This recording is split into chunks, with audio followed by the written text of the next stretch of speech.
targeting key Ukrainian military industrial sites. This comes after Ukrainian President Volodymyr Zelensky confirmed that Russia had carried out a significant overnight drone and missile attack on Ukraine, resulting in 3 fatalities and dozens of injuries.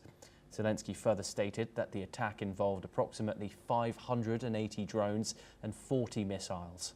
Meanwhile, according to the regional officials of central city of Dnipro, a missile with a cluster munition hit a residential apartment building where 1 person was killed and at least 26 people were left injured. We're once again joined by Andrew Latham. Andrew, Russia says it is targeting these military industrial sites. It denies targeting civilian infrastructure. How successful have Moscow been in degrading Ukraine's defense production capacity here, and what vulnerabilities remain? Well, I think they've been pretty successful to this point.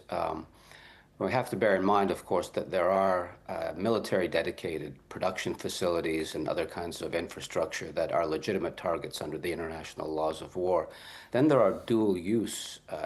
If a bridge can be used by civilians and by soldiers, it remains a legitimate target. What is illegitimate is deliberately and indiscriminately attacking civilians.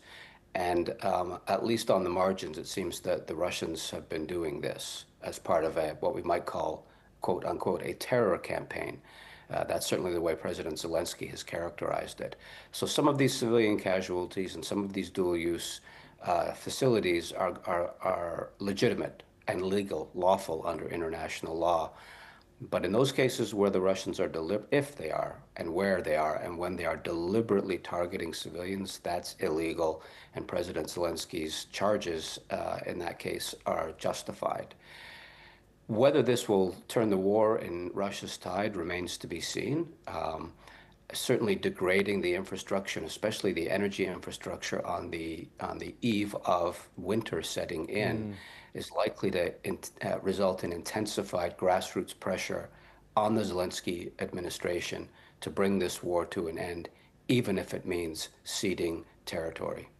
Yes, and Andrew, as you said, winter is going to be slowly creeping over Eastern Europe very soon. And does this intensification of drone and missile strikes suggest that Russia is trying to break Ukrainian morale ahead of these bitterly cold winter months?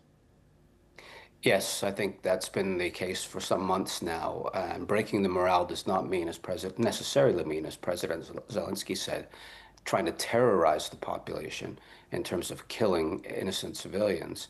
It is about destroying an energy infrastructure so that Ukrainian factories can't work and Ukrainian homes can't be heated. And that, in turn, is likely to result in the Ukrainian people, sections thereof, demanding that their government end this war. And that, I think, has been this campaign is not new. It's several months old at least, and that clearly is the objective.